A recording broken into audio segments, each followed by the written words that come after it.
Okay, so let's talk through some of the embroidery tools you're going to need in order to start an embroidery project. So the first thing is an embroidery hoop, and you can get different types of embroidery hoops. You can get wooden ones, plastic ones, ones that are definitely better quality than others, and I just picked this one up because it's one I had to hand. This isn't one that I use the most often, but I do like these hoops because they allow you to put your fabric in and make sure it's really taut and straight so that your stitches don't wobble and deform and stuff like that. So I'll go through the different types of embroidery hoops that you can get and what I think are the best ones to use in a different video. And the next thing you're going to need is an embroidery needle. So I've got a few in this little glass tube here. You can see that the eyes are different sizes, and that really, which one you use in terms of the size of the needle will really depend on what project you're working on. So you may be working on a project that has where you're using, sort of like 6 strands of thread, so there's a lot more thread that you need to pull through the needle, and therefore you're going to need a bigger eye for that. But you might be working on a project which is very detailed, and therefore you can use a smaller one because you've only got 1 strand of thread to use. You're then going to need some embroidery scissors. So these are quite small, but they're very sharp. So these are going to be really necessary in order to cut your thread and make sure that the cut is very precise. Another pair of scissors that you'll need is probably some fabric scissors. So these are my fabric scissors, and I have ones that kind of make a jagged edge, and that's because it'll help prevent the fabric from pulling away. So I'll show you the fabric in a second and you'll see what I mean by that. So yeah, you're going to need some fabric scissors, and you're going to need some fabric. So this fabric, you can see how tightly woven it is. With embroidery, it's quite important that you have fabric that is tightly woven. It's so that when you stitch through it, you're not making big holes in your work. And I will put in the description of this video the types of fabric that are best for embroidery.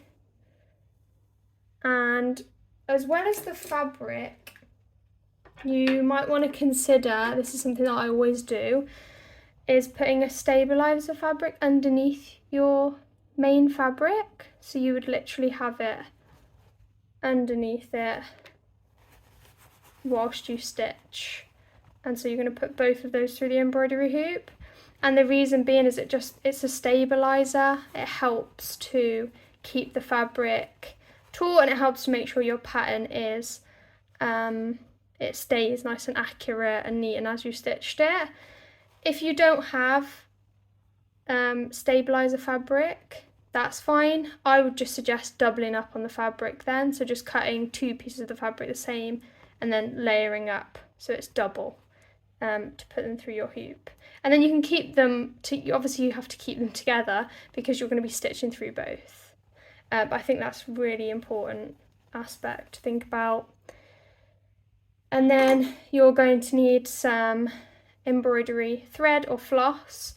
I tend to use DMC, and that's just my preference really.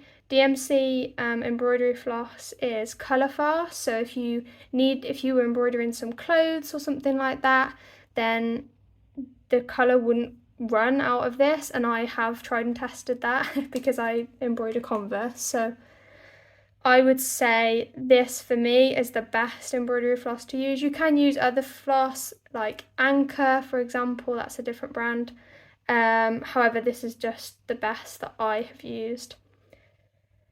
And you might, in order to get your pattern onto the fabric that you're using, you might want to consider buying a Pilot friction pen. because these are actually, as it says here, it's removed by friction. It is also removed by heat. So whenever I put my pattern that I want to embroider onto the fabric, I can use this, and even if I make a mistake, I can just get a hairdryer and just run it over the fabric, and it will completely erase this pen and it won't come back. And that's the same with, I use it to do the pattern, and once I finish my embroidery, I get the hairdryer, just hover it over my work, and then any blue that I could still see slightly underneath the embroidery I've done will be removed, because I've used the heat to remove that pattern with this pen.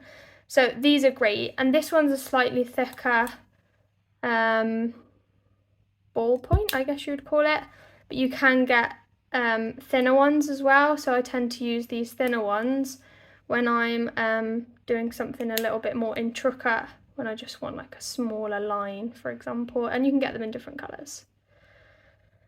So they are super useful. Something that you don't have to use at all, but you might want to, so this is just an addition. You might want to use a needle minder. So this is just, you can get them online, you can get them on Etsy, for example. People make really cute ones.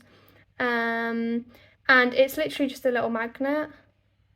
So you would literally attach it to your fabric, and then when you're going to make a coffee or something, you're taking a break from your work, you just attach the needle to it. And that means you don't lose your needle, because I always lose my needles, and then I'm worried that I'm going to step on it, and I'm worried that it's going to hurt someone. So they're actually really, really useful.